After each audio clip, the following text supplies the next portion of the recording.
Hello, my viewers. Welcome to Huga Social Academy. We are on a very interesting topic called the freedom movement or the freedom struggle.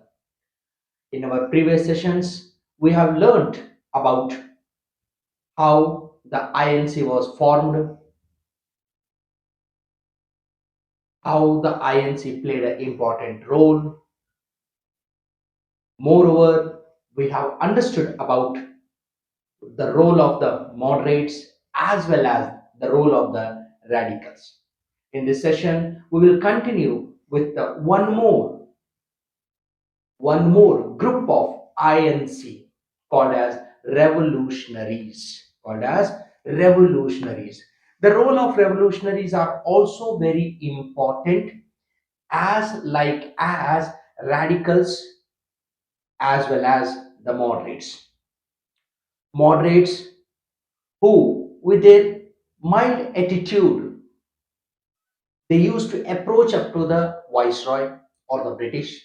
In the same way, with a little bit of violent way, it was approached by the radicals who called moderates as a political beggars. And one more wing of INC, which little bit more differentiate between the ideology of the moderates and the radicals, called as revolutionaries.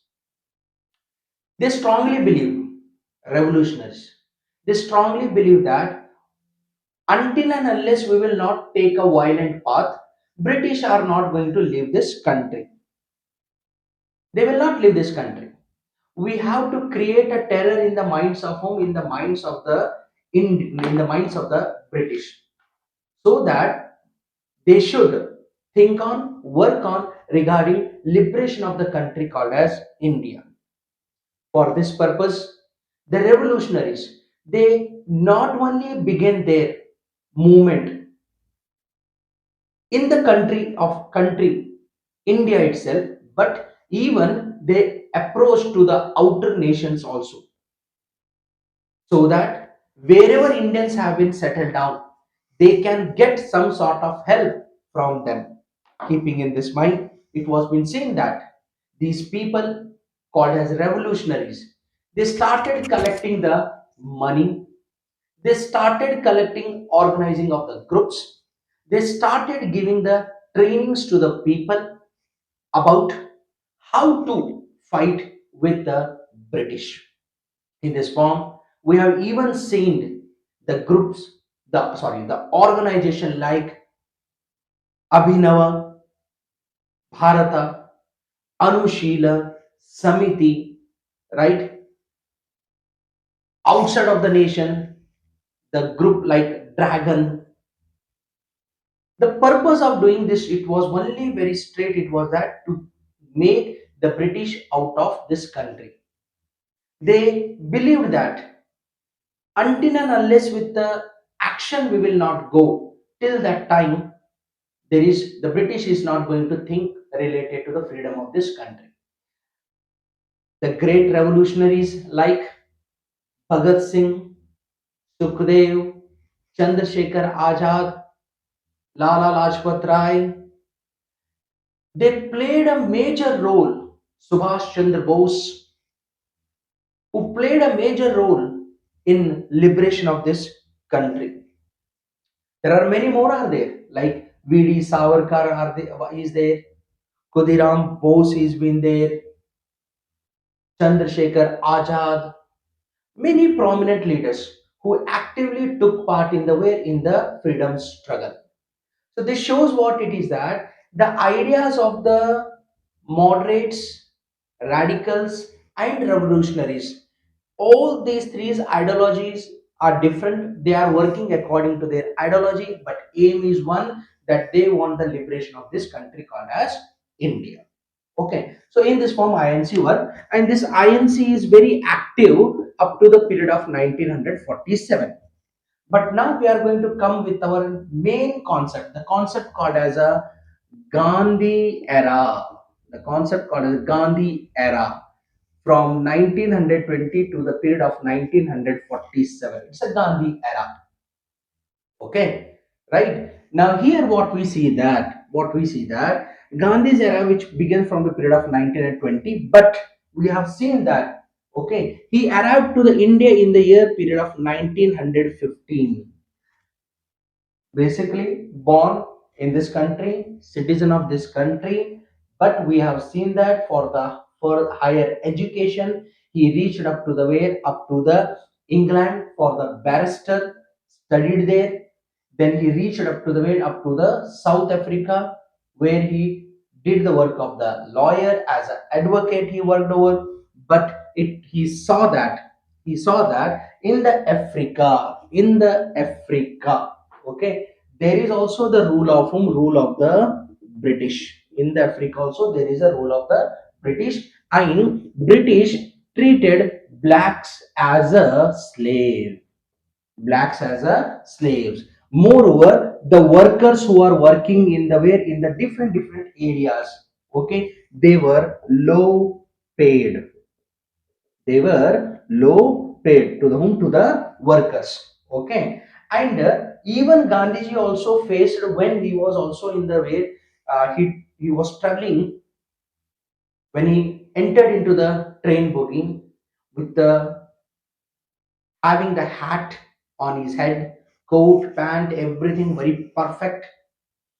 But when a British person met with him, have some sort of conversation with him, the British, holding his collar, thrown him outside the boogie, saying what it is that for you Indians, there is a third class boogie is been there. You are not allowed to sit with the Europeans, which made which was being found by the Gandhiji that there is a lot of racial discrimination. What it is? Discrimination in the name of black and white. British believe that blacks are born in this earth to serve to the white. Blacks are burden on this earth.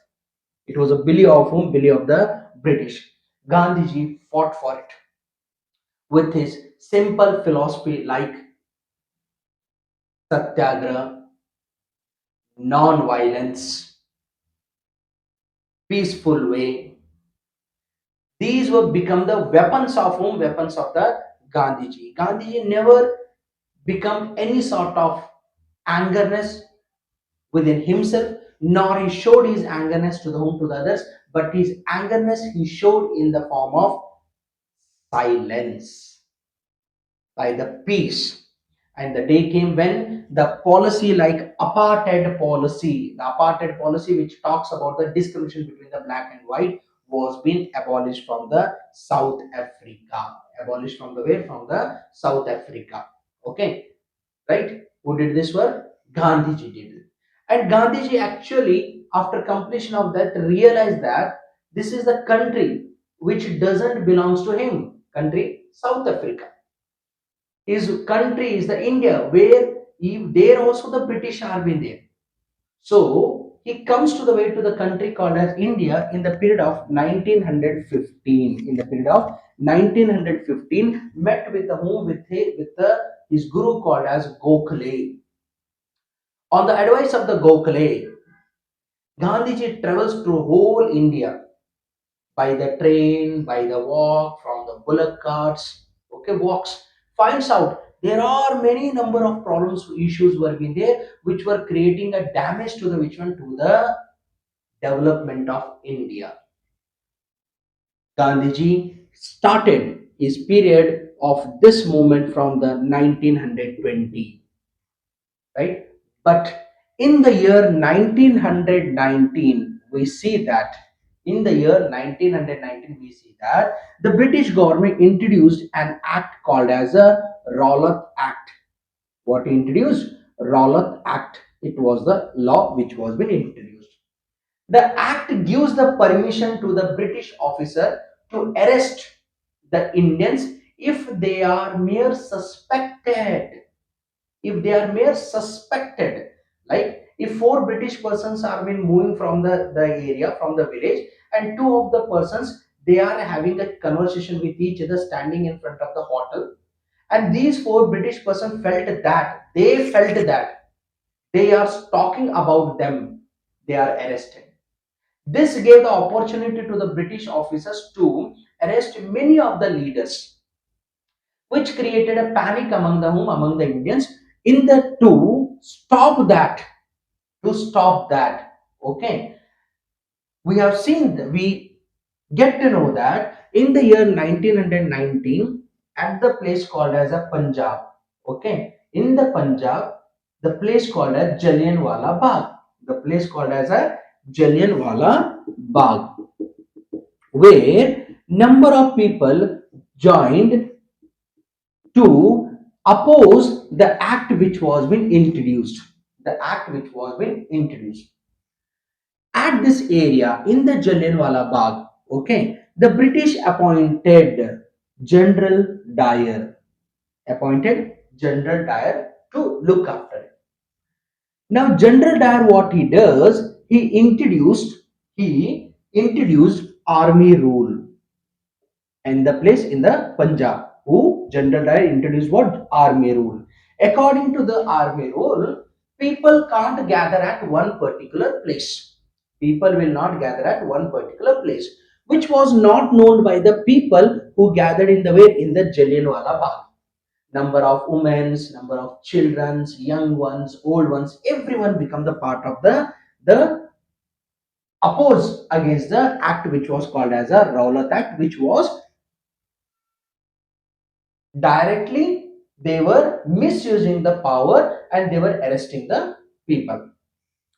When number of people joined there, it was General Dyer who got the information that the huge amount of people have gathered in the way in the Jallianwala Bagh. So General Dyer, what he does, he feels that this is a right time to create a terror in the minds of the home and the minds of the public. So General Dyer, he comes with each one with its force to the way to the place called as a Jallianwala Bagh, okay, and gives the order to its force to have a action bullet fire on the people. Jallianwala Bagh, there was no way, there was only one way of the entrance, which created a lot of mess among the home, among the public, where 379 people were being killed. They were being killed in the shoot. 379 people were being killed and thousands people with more than 1,000 people were being what injured, which brought lot of tears in the eyes of the Indians. Even Gandhiji also pained by this. This was a big incident which took place in the country called India and done by whom? By the general. 379 where children were being there, young ones were being there, old ones were being there. Everyone there was a we saw that the Jallianwala Bagh, the green area converted into the red blood. Everywhere there was a blood it was, which created a panic not only in the Punjab but throughout the India. The government, it was a British government.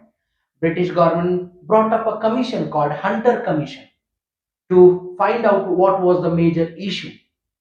But the way of presentation of General Dyer, it, the government gave him a clean chit to the General Dyer that the action taken by the General Dyer was the not to create a panic among the minds of the public or to create a disturbance in the Punjab.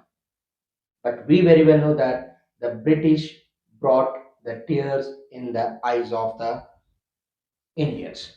So in this way, in the Jallianwala Bagh, which was one of the very bad action taken by the British on those people who sat quietly, who were silently doing the oppose to the law called as Rowlatt Act. In this way, what we have seen that Jallianwala Bagh, it took place in the period of 1919.